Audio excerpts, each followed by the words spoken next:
जय श्री राम दोस्तों।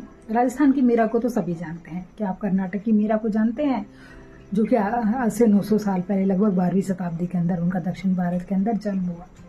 उनके माता पिता शिव भक्त थे, तो उनके अंदर भी शिव भक्ति के गुण आने लगे और उन्होंने 10 साल की उम्र से ही शिव के रूप अर्थात मल्लिकार्जुन को ही अपने स्वामी या पति के रूप में वह मानने लगे और उनकी भक्ति में ही खोने लगे। उन्होंने भौतिक वस्तुएं त्याग दी, सारा राजमहल वैभव सब कुछ त्याग कर वह उन्हीं की भक्ति में ही खोई रहती।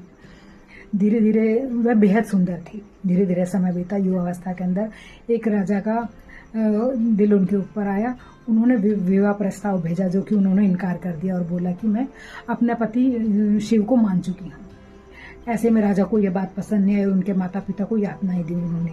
जब यातनाएं हुई तो अक्का महादेवी जी ने यह प्रस्ताव स्वीकार कर लिया और विवाह के बाद समय बीतता गया। परंतु उन्होंने अपनी शर्तों पर विवाह किया कि मुझे मेरी मर्जी के बिना ना छुआ जाए और मेरी भक्ति के अंदर कोई भी बाधा ना डाली जाए। धीरे धीरे जैसे जैसे समय बीता तो राजा को उनके ऊपर गुस्सा आने लगा कि तुम पर मेरा हक है, तुम मेरी रानी हो, तुम किसी और को अपना पति कैसे मान सकती हो और तुम सारा समय अपने साधु संतों के साथ बिताती हो, अपने पूजा पाठ में बिताती हो, ऐसा कैसे कर सकती हो। ऐसे में राजा ने उससे जोर जबरदस्ती करनी चाहिए। उन्होंने जो शर्त रखी थी वह शर्त तोड़ दी। ऐसे में रानी को गुस्सा आया या महादेवी जी को गुस्सा आया। उन्होंने भी सब कुछ त्याग कर, राजमहल वैभव त्याग कर वह भी वहां से जाने लगी। ऐसे में राजा ने उससे कहा कि तुम्हारे तन पर जो भी चीज है सारी यहाँ की है, तुम ऐसे कैसे जा सकती हो। ऐसे में उन्होंने अपना श्रृंगार त्याग दिया और वह वस्त्र भी त्याग दिए और अपने लंबे बालों से ही अपने शरीर को ढककर वह वहां से अपनी तपस्या के लिए निकल गई।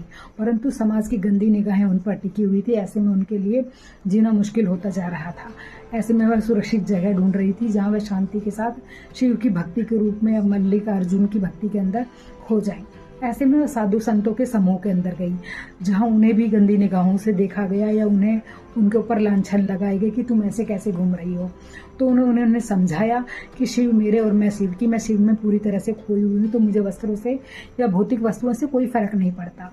वहां उन समूह ने उनके ज्ञान विज्ञान से संबंधित उनसे प्रश्नोत्तर किए, जिसमें वह पूरी तरह से सफल हुई और सभी प्रसन्न हुए कि कोई एक महिला भी इतनी ज्ञानी हो सकती है।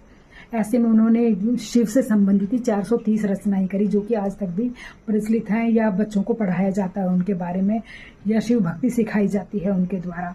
वह उस समूह के अंदर, उस साधु संतों के समूह ने उन्हें नाम दिया अक्का। अक्का अर्थात बड़ी बहन, और इस तरह से उनको नाम मिला अक्का महादेवी, जो कि पूरी तरह से भौतिक वस्तुएं त्याग कर आध्यात्मिकता के अंदर ही खो गई थी और शिव की भक्ति में ही खो गई थी और उनकी तपस्या में ही लीन रहती।